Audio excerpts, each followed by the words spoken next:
अब है हमारे पास आगम वाला चैप्टर। आगम मतलब रेवेन्यू, आय कहते हैं हम आगम को। तो सबसे पहले आता है हमारे पास आगम कहते किसे हैं। जब कोई फर्म या उत्पादक अपनी वस्तुओं को बेचकर जो आय प्राप्त करता है उसे कहेंगे हम आय, आगम। तो सबसे पहली कॉन्सेप्ट है हमारे पास कुल आय क्या है। कुल आय एक फर्म, कोई इंडस्ट्री द्वारा अपने उत्पादन की एक निश्चित मात्रा, अपने उत्पादन की एक मात्रा बेचकर जो धन प्राप्त करता है उसे कुल आय कहते हैं। एक निश्चित समय में एक उत्पादक फर्म किसी वस्तुओं की इकाइयों को बेचकर जो आय प्राप्त करती है उसे कहेंगे आय, कुल आय। फिर सीमांत आय किसे कहते हैं। सीमांत आय वही है जैसे हमने पीछे भी किया था डिस्कस कि किसी वस्तु की एक इकाई अधिक या एक इकाई कम बिक्री करने से, एक इकाई में ज़्यादा बेचता हूँ या एक इकाई कम बेचता हूँ, तो उस बेचने से जो आय में परिवर्तन आता है उसे कहते हैं सीमांत आय। मान लो एक इकाई में ज़्यादा बेच रहा हूँ इसकी बिस्किट की ज़्यादा इकाइयाँ बेचने से, मान लो एक पैकेट ज़्यादा बेच रहा हूँ तो उससे मेरी आय कितनी बढ़ती है, ये एक पैकेट कम बेचता हूँ तो उससे मेरी आय कितनी बढ़ती है, कम होती है, तो उसे कहेंगे हम सीमांत आय। औसत आय किसे कहते हैं। अब आता है हमारे पास औसत आय। औसत आय कहते हैं हम एक इकाई को बेचने से जो आय प्राप्त होती है उसे कहें हम औसत आय। फिर है औसत आय, कुल आय में क्या संबंध है। जैसे हमने पीछे भी किया था सीमांत सीमांत उत्पादन या सीमांत औसत उत्पादन में क्या संबंध है, ठीक है। तो उसी तरह सेम है, सीमांत आय और औसत आय में क्या संबंध है। नंबर एक, दोनों का अनुमान किससे लगाया जाता है, कुल आय से ही लगाया जाएगा। जैसे कुल उत्पादन से लगाया जाता था, तो सीमांत उत्पादन बढ़ने पर औसत उत्पादन भी बढ़ता है, लेकिन सीमांत उत्पादन के बढ़ने की दर ज़्यादा होती है। जैसे हमने पीछे किया था डिस्कस, तो सीमांत वाली चीज़ें ज़्यादा तेज़ी के साथ बढ़ती हैं और ज़्यादा तेज़ी के साथ ही कम होती हैं। तो इस केस में सीमांत आय कम होने पर औसत आय भी कम होती है, लेकिन सीमांत आय के घटने की दर ज़्यादा तेज होती है। अब जैसा इस चित्र में दिखाया गया है कि जैसे सीमांत आय, ये है सीमांत आय, सॉरी वो पीछे वाला कॉस्ट वाला था, ये है सीमांत आय वाला।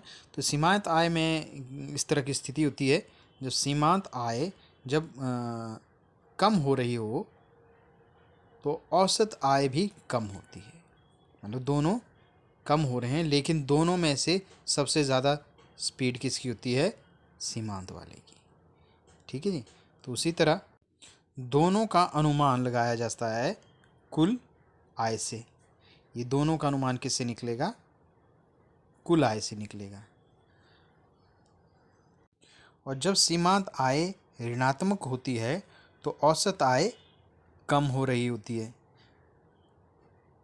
और उस स्थिति में इस पॉइंट पर कुल आय अपने अधिकतम बिंदु बी पर होती है।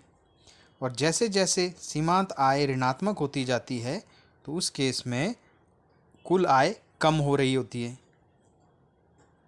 जैसा इस चित्र में दिखाया है। अब हम डिस्कस करेंगे विभिन्न बाज़ारों में सीमांत आय और औसत आय वक्र किस तरह के होते हैं। तो पूर्ण प्रतियोगिता बाज़ार जो है हमारे पास, उसमें सीमांत आय और औसत आय वक्र कैसे होते हैं, वो इस तरह के होते हैं। ये है उदाहरण पूर्ण प्रतियोगिता बाज़ार का, जिसमें हमारे पास बाज़ार के बारे में हम आगे डिस्कस करेंगे, लेकिन हमें अभी ये पता करना है कि पूर्ण प्रतियोगिता एक बाज़ार की स्थिति है जिसमें AR और MR मतलब औसत आय और सीमांत आय वक्र किस तरह के होते हैं। तो वो इस तरह के होंगे, बिल्कुल सीधी रेखा की तरह। फिर आता है हमारे पास एकाधिकार बाज़ार में किस तरह के होंगे, AR और MR, वो इस स्थिति में होंगे, AR और MR की स्थिति ऐसी होगी। और एकाधिकारिक में भी ऐसी होती है, लेकिन वो अधिक लोचदार होती है, मतलब बाहर की ओर थोड़े से खुले होंगे। ये इस कारण होता है क्योंकि यदि विक्रेताओं को अधिक वस्तुएं बेचनी है उस वस्तु की, तो उस स्थिति में उसे उन वस्तुओं की कीमतें कम करनी पड़ेगी। अब है एकाधिकारी बाज़ार। एकाधिकारी बाज़ार ये हमारा बाज़ार है जिसमें AR और MR बाहर की तरफ थोड़े खुले हुए होते हैं, लेकिन होंगे वैसे ही जैसे एकाधिकार बाज़ार में होते हैं। अब जो अगला प्रश्न बनता है हमारे पास वो है उत्पादक संतुलन की स्थिति में कब होता है। उत्पादक मतलब व्यापारी को संतुलन कब वो अच्छा महसूस करता है। वो स्थिति में संतुलन की स्थिति में होता है जब वह ज़्यादा से ज़्यादा लाभ प्राप्त करता है और कम से कम उसको नुकसान हो या हानियाँ कम से कम हो, तो स्थिति में वह लाभ की स्थिति में होता है। जैसे हम लाभ के लिए लिखते हैं पाई को, pi is equal to R TR minus TC। तो ये बताता है कि TR मतलब total revenue, total income, total आय minus TC total cost, cost मतलब खर्चा, मतलब आय से खर्चा जितना हुआ है जो बच जाएगा भाग वो कहलाएगा लाभ। आय अधिक होगी और खर्चा यदि कम होगा तो बचा हुआ भाग क्या कहलाएगा, लाभ या हानि। ठीक है जी। तो वो होता है उत्पादक संतुलन के लिए अति आवश्यक शर्त कि उसको कम से कम हानि होनी चाहिए और अधिक से अधिक उसको लाभ होना चाहिए। और कुछ टेक्निकल और चीज़ें हैं जो ज़रूरी है, उसमें AR और MCMR बराबर हों और MCMR को नीचे से काटे। ये इंपॉर्टेंट शर्त है, ये दो चीज़ें इंपॉर्टेंट है, MCMR बराबर हो और MCMR को नीचे से काटे। अब हम डायग्रामेटिकली देखते हैं कि किस तरह से उत्पादक संतुलन की स्थिति को दर्शाते हैं। मान लो ये हमारे पास है टोटल रेवेन्यू,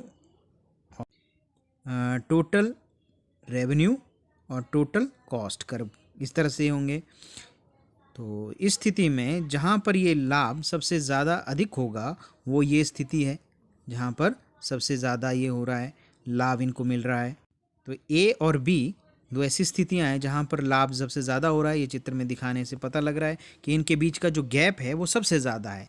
यहाँ पर ऊपर जो नज़र आ रहा है वो A पर TR है, मतलब आय ज़्यादा है, और TCB जो नीचे है B पॉइंट्स पर वो ये बताता है कि इस पर इस स्थिति में ये B वाला बताता है ये कि ये कम है और ये बताता है कि ये अधिक है। तो ये बता रहा है कि आय अधिक है और खर्चा कम है, तो इस स्थिति में लाभ होगा।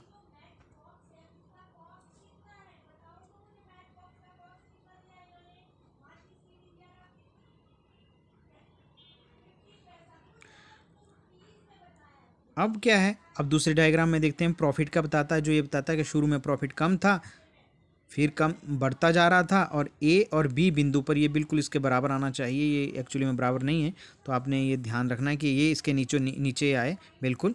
तो उसके बाद क्या है, जैसे जैसे लागत बढ़ती जा रही है, ऊपर की ओर बढ़ती जा रही है, तो लाभ भी कम होता जा रहा है और इस बिंदु पर ये दोनों बराबर हो जाएंगे।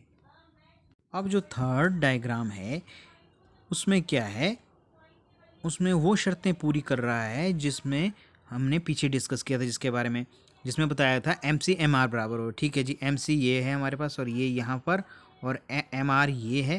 तो MCMR इस बिंदु पर, E बिंदु जो है इस पर बराबर हो रहे हैं।